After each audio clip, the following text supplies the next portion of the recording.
Nous rendons grâce au Seigneur pour ces jours nouveaux qu'il nous accorde. Nous sommes dans sa présence. Nous, c'est le centre missionnaire Cité de Repos, Gatineau. Nous sommes encore là aujourd'hui et nous voulons introduire une série d'enseignements. Et donc, nous intitulons cette série des enseignements comme suite les différentes faces de Jésus-Christ. Les différentes faces de Jésus-Christ. Déjà, nous voulons dire que Jésus-Christ a autant de faces que nous devons connaître. Mais avant d'aller plus loin, ce matin, nous allons juste lire quelques passages, car aujourd'hui nous verrons juste deux faces de Jésus-Christ et quelqu'un sera béni. Nous le croyons. Nous prenons notre premier texte. Nous sommes dans Luc, chapitre 2, versets 8 à 11. Luc, chapitre 2, versets 8 à 11. Nous lisons. Il y avait dans cette même contrée des bergers qui passaient dans le champ le veille de la nuit pour garder leurs troupeaux. Et voici un ange du Seigneur leur apparut, et la gloire du Seigneur resplendit autour d'eux. Ils furent saisis d'une grande frayeur. Mais l'ange leur dit, ne craignez point, car je vous annonce une bonne nouvelle, qui sera pour tout le peuple le sujet d'une grande joie. C'est aujourd'hui dans la ville de David, il vous est né un sauveur, soulignez ça, qui est le Christ, le Seigneur, soulignez ça. Un sauveur, il vous est né un sauveur qui est le Christ, le Seigneur. Et nous pouvons prendre aussi Jean chapitre 1, verset 29. Jean chapitre 1, verset 29, nous lisons. Jean chapitre 1, verset 29.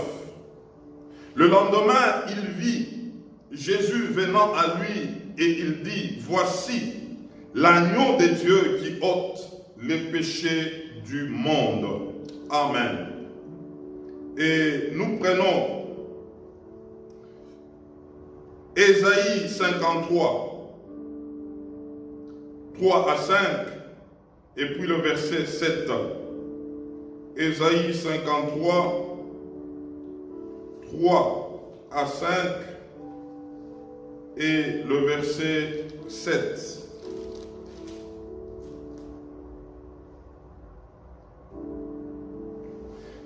Méprisé et abandonné des hommes, homme de douleur et habitué à la souffrance, semblable à celui dont on détourne le visage. Nous l'avons dédaigné, nous n'avons fait de lui aucun cas. Cependant, ce sont nos souffrances qu'il a portées, c'est de nos douleurs qu'il s'est chargé, et nous l'avons considéré comme puni, frappé de Dieu et humilié. Mais il était blessé par nos péchés, brisé par nos iniquités. Le châtiment qui nous donne la paix est tombé sur lui. Et c'est par ses meurtrissures que nous sommes guéris. Et le verset 7. Il a été maltraité et opprimé. Et il n'a point ouvert la bouche, semblable à un agneau qu'on amène à la boucherie, à une brebis muette devant ceux qui l'attendent. Il n'a point ouvert la bouche. Amen. Nous prenons encore Jean 19, écrivons cela. Jean 19, versets 1 à 6. Et nous lisons Apocalypse, chapitre 5, le verset 5 à 6 et le verset 9.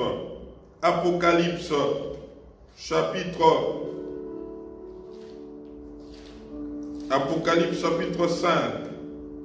Nous prenons à partir du verset 5 jusqu'au 6 et le verset 9.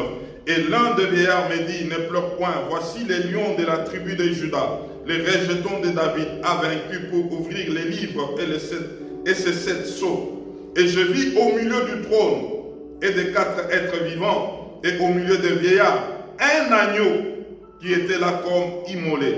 Il avait 7 cornes et 7 yeux, qui sont les 7 esprits de Dieu envoyés par toute la terre. Et le verset 9, et il chantait un cantique nouveau en disant, tu es digne de prendre le livre et d'en ouvrir les sceaux, car tu as été immolé et tu as racheté pour Dieu par ton sang des hommes de toute tribu, de toute langue, de tout peuple et de toute nation. Amen. Nous écrivons encore Matthieu chapitre 27, versets 52 à 53. J'aimerais qu'on lit Matthieu 27, 52 à 53. Matthieu 27, 52 à 53. Les sépulcres s'ouvrirent et plusieurs corps des saints qui étaient morts ressuscitèrent. Étant sortis des sépulcres après la résurrection de Jésus, ils entrèrent dans la ville sainte et apparurent à un grand nombre de personnes. Amen. Et enfin, 1 Corinthiens chapitre 15, versets 3 à 8. 1 Corinthiens chapitre 15, versets 3 à 8. Je vous ai enseigné avant tout, comme je l'avais aussi reçu, que Christ est mort pour nos péchés, selon les Écritures, qu'il a été enseveli et qu'il est ressuscité le 3e jour, selon les Écritures, et qu'il est apparu à Céphas, puis aux 11. Ensuite, il est apparu à plus de 500 frères à la fois, dont la plupart sont encore vivants et dont quelques-uns sont morts. Ensuite, il est apparu à Jacques, puis à tous les apôtres. Verset 8. Après eux tous, il m'est aussi apparu à moi, comme à l'avorton. Amen. Que Dieu soit loué. Ce matin, nous voulons comprendre juste 2 faces de notre Seigneur Jésus-Christ. J'aimerais dire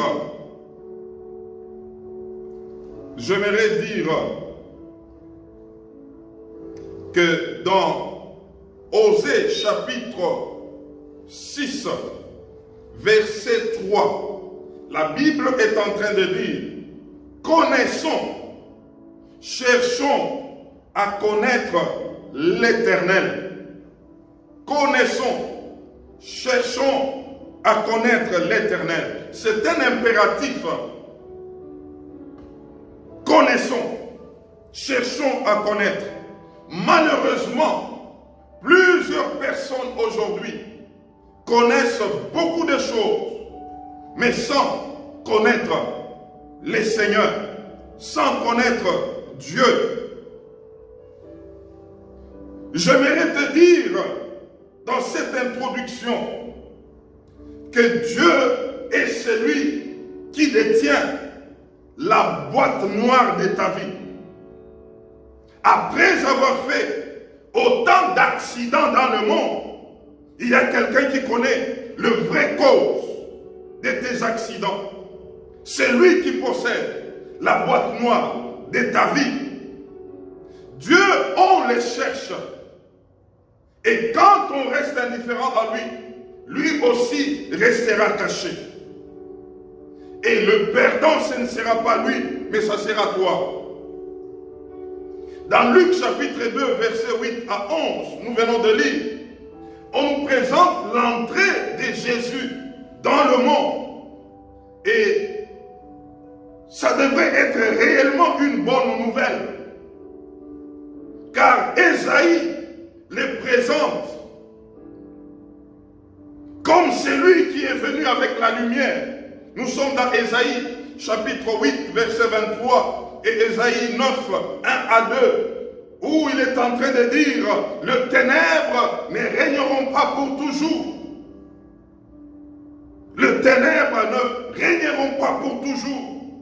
Et il est en train de proclamer qu'un jour, le peuple qui marchait dans la vallée de l'ombre et de la mort, ce peuple a vu une lumière. Et cette lumière n'était autre que Jésus-Christ. J'aimerais dire que dans le programme de Dieu pour l'homme, il fallait dédouaner cet homme que Satan avait déjà rendu prisonnier à vie. Oui, il y a beaucoup de prisonniers à vie dans ce monde. Ils sont même là, fiers de ce qu'ils font. Mais pendant qu'ils sont déjà captifs, ils sont prisonniers d'une manière permanente. Mais ils ne les réalisent pas.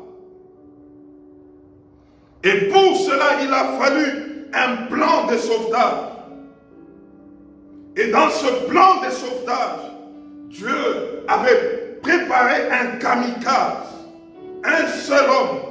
Et cet homme était roté dans la présence de Dieu afin de venir pour libérer l'homme.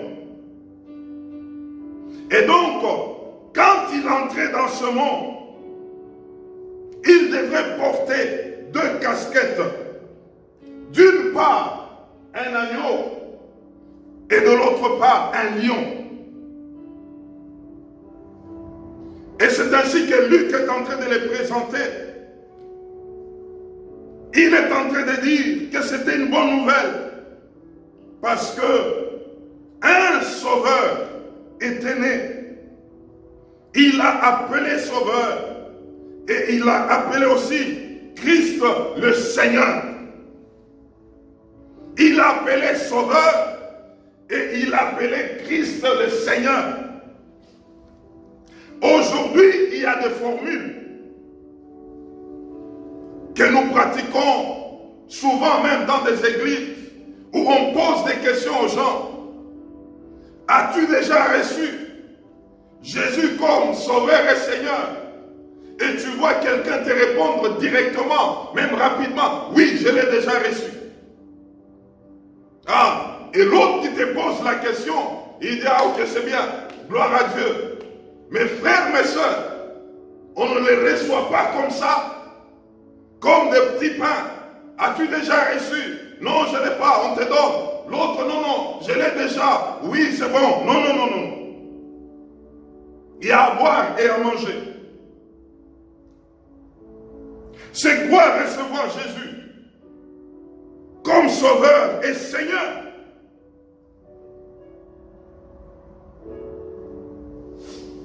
Aujourd'hui, on nous présente un Jésus sauveur, mais qui est resté attaché à la croix. Il est toujours et toujours à la croix. Oh, j'aimerais dire ce matin que le Jésus que nous prêchons n'est plus à la croix. Il n'est plus à la croix. Seule sa grâce est encore à la croix. Et beaucoup plus pour les pécheurs et non pour les sauver, comme la plupart le prétendent. J'aimerais dire ce matin,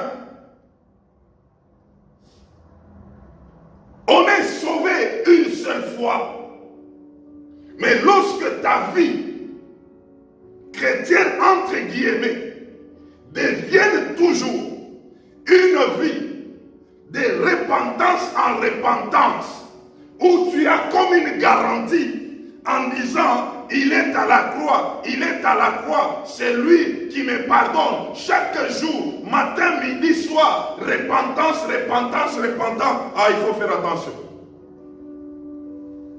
Et beaucoup de gens aujourd'hui interprètent mal la grâce. La grâce n'est pas synonyme de pécher chaque jour. La grâce n'est pas synonyme d'avoir un pardon en permanence où tu sais que tu es en train de vivre dans le péché et tu te dis la grâce est là. C'est confondre des choses. J'aimerais te donner la définition de la grâce ce matin en me servant de Tite, chapitre 2, versets 1 à 2. Tite 2, 1 à 2 nous dit: la grâce de Dieu, source de salut pour tous les hommes, a été manifestée. Elle nous enseigne à renoncer à l'impiété et aux convoitises mondaines et à vivre dans ce siècle présent selon la sagesse, la justice et la piété. Et le verset 13 nous dit, je disais Tite chapitre 2, verset 11 à 12. Tite 2, verset 11 à 12. C'est cela la grâce, la vraie grâce, la grâce qui nous enseigne à renoncer à toute impiété. Et le verset 13 nous dit, en attendant la bienheureuse espérance. Celui qui vit par la grâce, ses yeux attendent la bienheureuse espérance. Ce n'est pas cette grâce que d'autres définissent mal aujourd'hui en disant, même si nous sommes dans le péché, la grâce est là. La grâce est devenue pour d'autres comme une excuse de marcher dans le péché. Il se peut qu'on ne l'a même pas encore rencontré. Il est temps de prêcher la repentance aux païens et la sainteté aux chrétiens. Ah, je reprends ça. Il est temps de prêcher la repentance aux païens et la sainteté aux chrétiens. Le chrétien, ce qui doit les intéresser, ça doit être la sainteté. Il doit déjà dépasser le stade de la repentance. De repentance répétée, non. Accède à la sainteté. Travaille la dimension de la sainteté.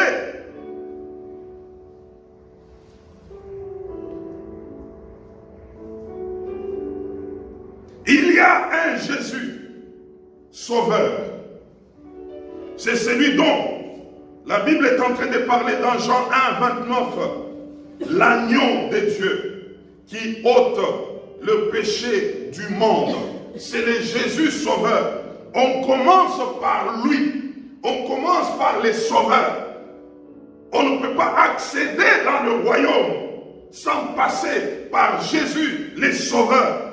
Sans passer par l'agneau de Dieu qui ôte les péchés du monde. C'est cet homme dont Ésaïe 53 est en train de parler. Qu'il était méprisé, abandonné des hommes, homme de douleur, habitué à la souffrance. Il était comme puni de Dieu, maltraité, opprimé. Il n'a point ouvert la bouche. Oui, semblable à cet agneau qu'on a mené à la boucherie. Cependant, ce sont nos souffrances, nos douleurs, nos péchés qu'il s'est chargé. Il a porté nos péchés. On entre dans le royaume en passant par l'agneau. Et cet agneau pour nous, c'est celui, les sauveurs. En réalité, la face première que le Seigneur avait prise en entrant dans ce monde, c'était la face de l'agneau, la face de la faiblesse,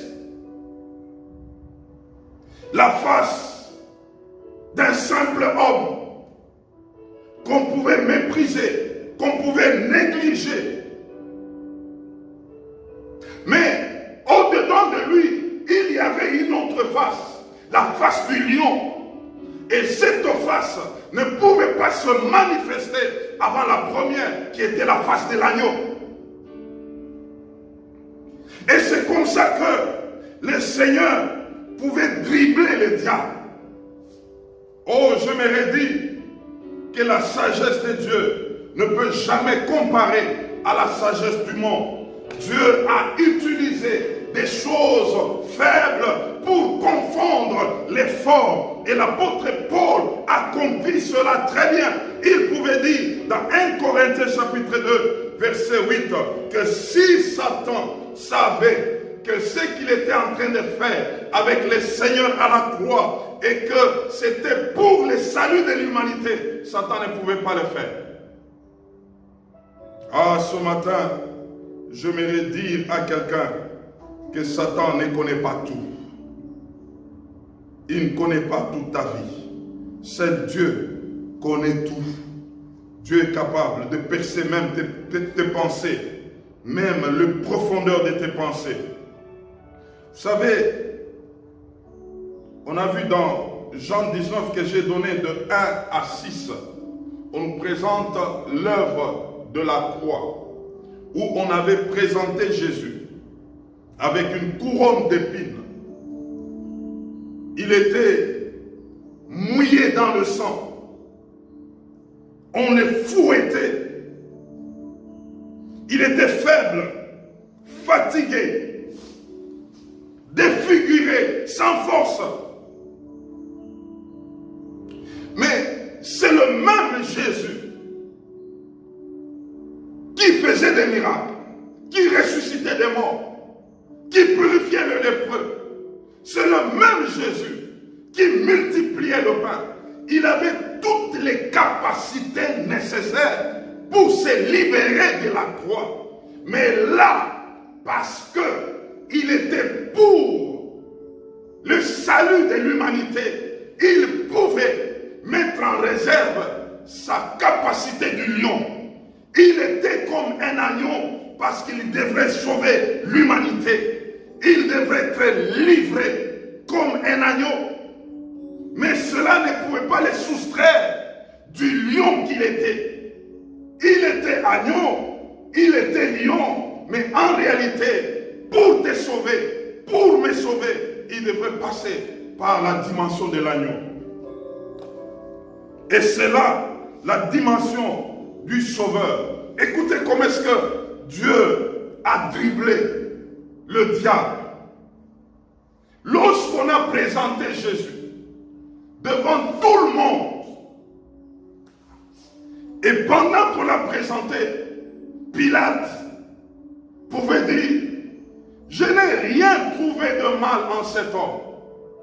Il n'a rien fait de mal. Oh, le peuple pouvait crier en disant: crucifiez-le, crucifiez-le, que son sang retombe sur nous et sur nos enfants. Crucifiez-le, que son sang retombe sur nous, que son sang tombe sur nous et sur nos enfants. C'est ces jours-là que le peuple ouvrait la voie du salut. Ce peuple a réclamé le sang de Jésus-Christ. Un sang pur, précieux, d'un esprit éternel. Un sang sans péché. Et le peuple est en train de dire que ce sang-là tombe sur nous et sur nos enfants. Or, ce sang n'était pas le sang de la vengeance, c'était le sang du pardon. Ce n'était pas le sang comme celui d'Abel, mais c'était le sang qui criait pardon et salut. C'est ces jours-là que le peuple est en train de négocier un salut pour toute l'humanité, mais sans le savoir. Et l'ennemi aussi ne pouvait pas le savoir. Pour lui, il disait oui, qu'il meurt. D'ailleurs, le peuple est en train de dire que son sang puisse tomber sur eux, qu'ils soient même maudits. Or, pendant qu'il parlait de cela, le sang qui devait tomber sur eux, c'était un sang qui était venu pour racheter l'humanité, pour sauver l'humanité. C'est là que le psaume 103, verset 3, était en train de s'accomplir. C'est lui qui pardonne toutes tes iniquités et qui te guérit de toutes tes maladies. Par le sang, il y a eu pardon. Par le sang, il y a eu salut.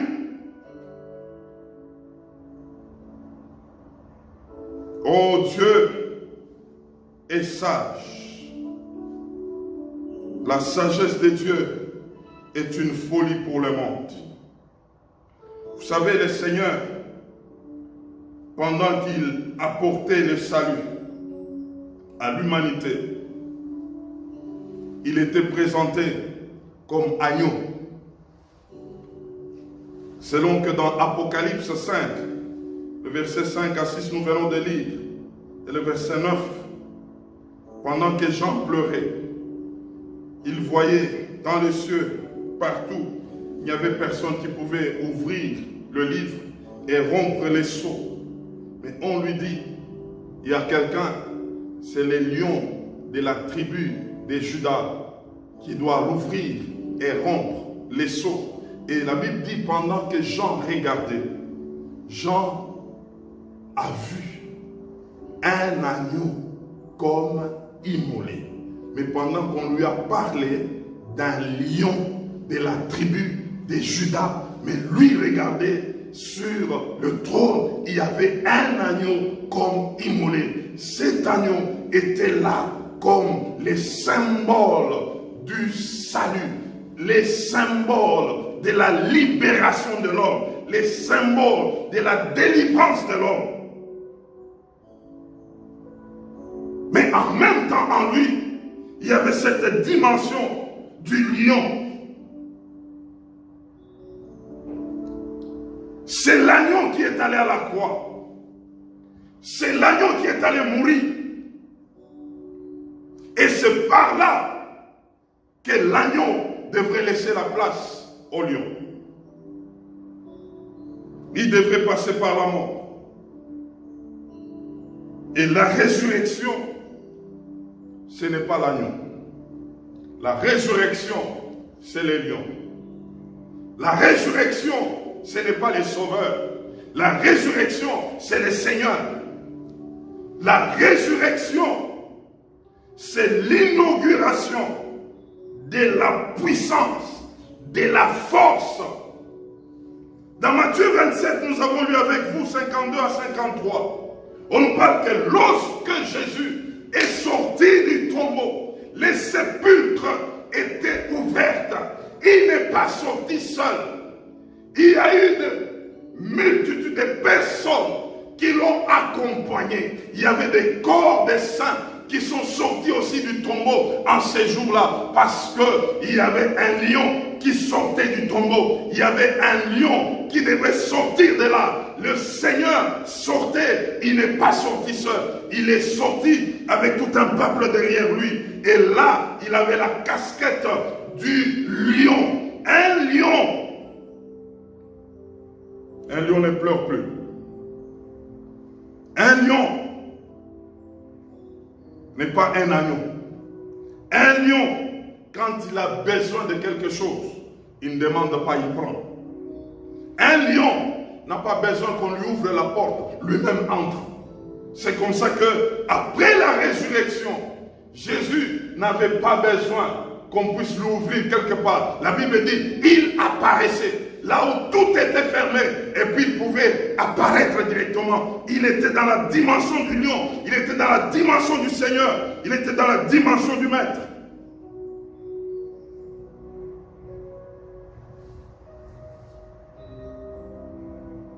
Après la résurrection, c'était la manifestation du lion, et non pas de l'agneau. L'agneau, c'est pour ceux qui cherchent à être sauvés. Mais les lions, c'est pour ceux-là qui cherchent à dominer, à aller de l'avant, à conquérir. On ne peut pas conquérir avec l'esprit d'agneau. On doit conquérir avec l'esprit du lion. Oh, j'aime les lions.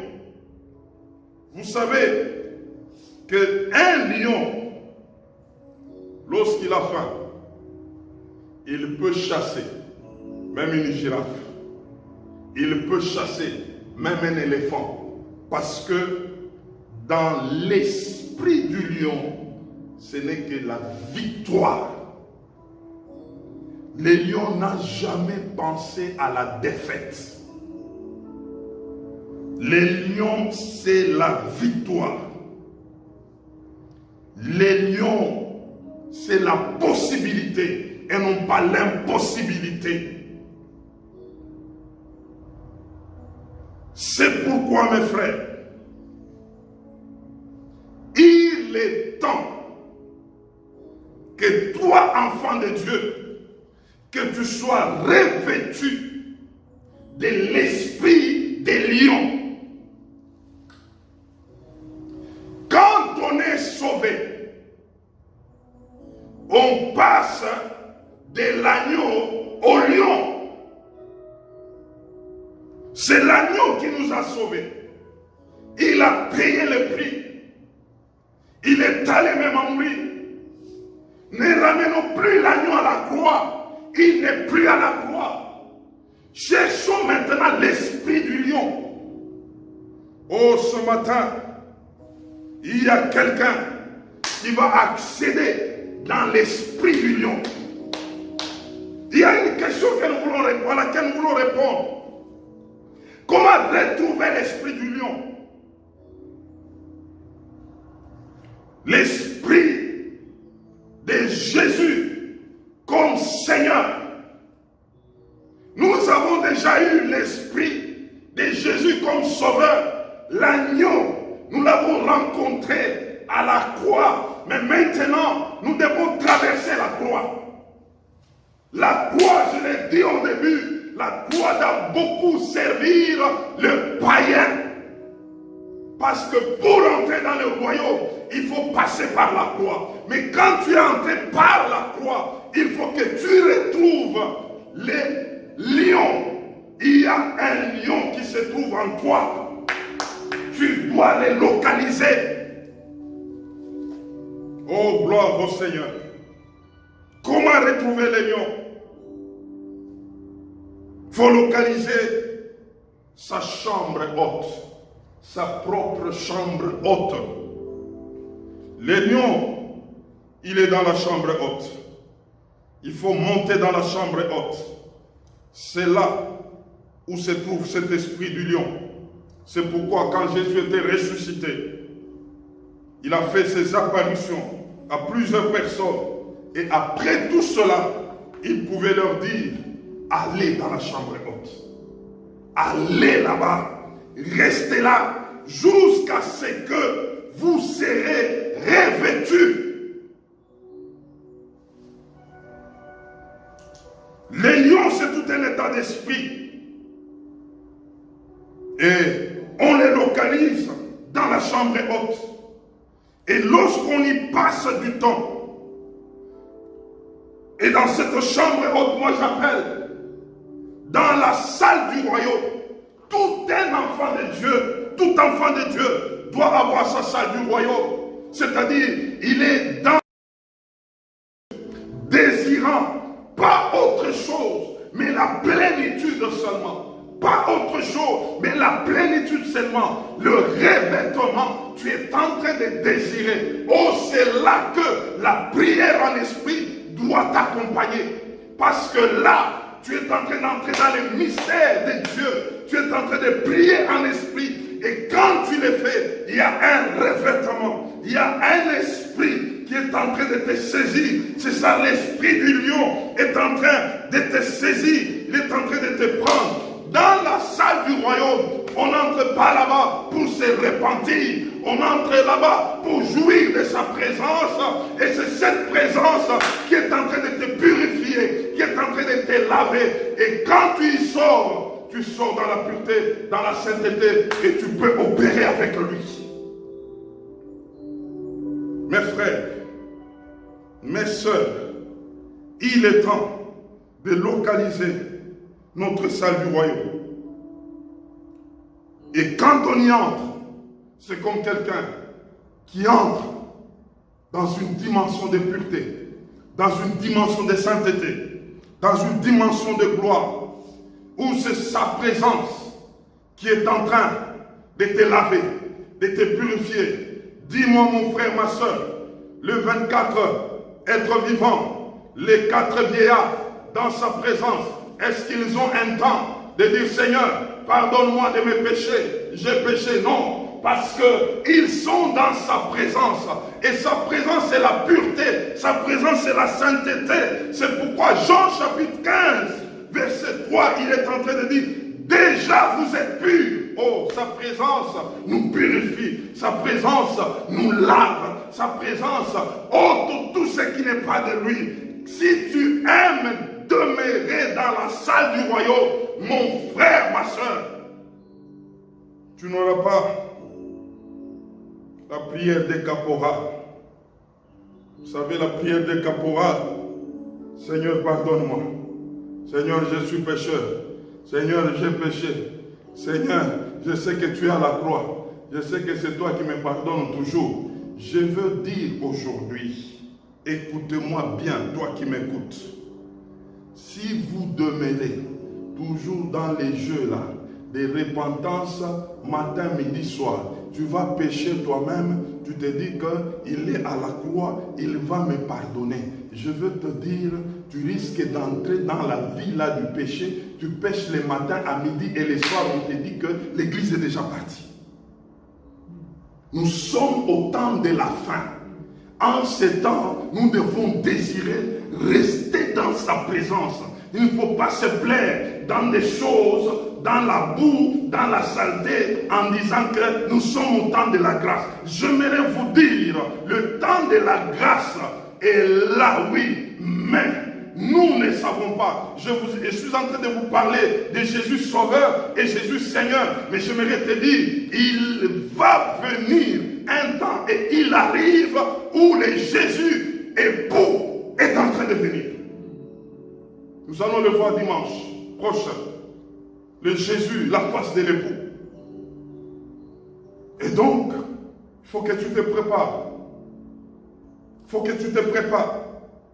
Il ne faut pas nous plaire en disant, nous sommes au temps de la grâce.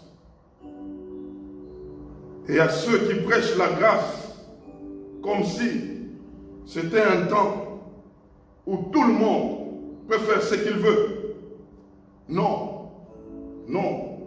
J'ai compris que la grâce, c'est pour les païens qui doivent être sauvés. Et nous, étant sauvés par la grâce, nous devons chercher la sainteté maintenant, afin d'opérer avec les Jésus Seigneur, avec les Jésus Lion. Les Jésus Lion opèrent dans un esprit de sainteté et de puissance. C'est ce qui doit nous intéresser maintenant. Et comment demeurer dans cet état? Je vous l'ai dit, entrer dans le royaume. Oh, le Saint-Esprit m'a appris que la sainteté, ce n'est pas ma propre force. Ce n'est pas mes propres efforts. Mais la sainteté, c'est quand on aspire davantage à demeurer dans la salle du royaume, à demeurer dans sa présence. Il y a des choses qui vont commencer à tomber de soi. Quand tu demeures très souvent dans la salle du royaume et en esprit, il y a des choses qui sont en train de tomber de soi. Tu ne vas plus fournir des efforts. Quand tu y sors, tout ce que tu pouvais aimer autrefois, tu sens comme s'il y a un dégoût de toi-même. On ne force pas pour marcher dans la sainteté. La sainteté, c'est un état. Et lorsque nous entrons dans le royaume, dans sa salle, il y a cet état de la sainteté, cette atmosphère de la sainteté qui va nous prendre et ça sera notre vie. Ça sera notre vie. Ce n'est pas une affaire de faire des efforts. Non, non. Localise la chambre haute. Localise la salle du royaume. Et tu expérimenteras la sainteté de Dieu. Elle viendra de fait. Elle viendra de fait. Et quand elle vient de fait, tu verras qu'elle va commencer à se manifester dans ta vie. Et quand elle se manifeste dans ta vie, tu vas opérer comme un lion. Tu vas opérer comme un lion. Tu vas servir comme un lion. Tu vas agir comme un lion. Comme l'apôtre Paul. Il était tellement dans la salle du royaume. Et un jour, lui ne sachant pas, il était mordu par un serpent pendant qu'il prenait le tas des herbes. Il pouvait les jeter dans le feu. un serpent, une vipère pouvait le piquer, pendant que lui était déjà dans le royaume, dans la salle du royaume. Le venin ne pouvait rien faire contre lui. Il pouvait seulement secouer sa main et le serpent pouvait tomber dans le feu. Et quand il a rencontré un incrédule, Élymas, qui pouvait l'empêcher de prêcher l'évangile, lui, Paul, avec l'esprit du lion, il pouvait fermer les yeux de cet homme. Du coup, il lui dit, tu seras aveugle, tu ne verras plus pour un temps. Et comme pour dire, avant que je ne termine de prêcher, là au moins, mais pendant que je prêche, tes yeux vont se fermer. Et ça s'est fermé du coup. Ça, c'est l'esprit du lion. Il opère avec un Jésus Seigneur. Mes frères, mes sœurs, toi qui n'es pas encore sauvé, il est temps que tu ailles vers le Sauveur, qui est l'agneau. Mais toi qui es sauvé, cherche le Seigneur. Et le Seigneur, on le trouve dans la salle du royaume, dans la chambre haute, afin d'être revêtu de cet esprit du lion. Et dans cet esprit, lorsqu'on opère dans la sainteté, dans la pureté, parce qu'on va demeurer dans le royaume, et on va opérer par le royaume, et nous verrons les résultats du royaume. Quelqu'un qui vit dans le royaume, dans la salle du royaume, il connaîtra ses devoirs vis-à-vis de Dieu, et il connaîtra ses droits vis-à-vis du monde et vis-à-vis de l'ennemi. Mais celui qui se plaît avec le Jésus Sauveur à tout temps, aller à la croix pour pleurer, cette personne ne grandira jamais et un jour, la personne-là risque d'être surprise pendant que le Seigneur a déjà sonné la trompette et il a pris ses enfants. Et j'aimerais dire, et nous allons le voir dimanche prochain, l'enlèvement, c'est pour les lions. L'enlèvement, c'est pour les lions. Il y a des personnes qui vont se contenter de l'agneau et ils resteront. Pour être enlevé, il faut avoir l'esprit du lion. Que Dieu bénisse sa parole. Amen.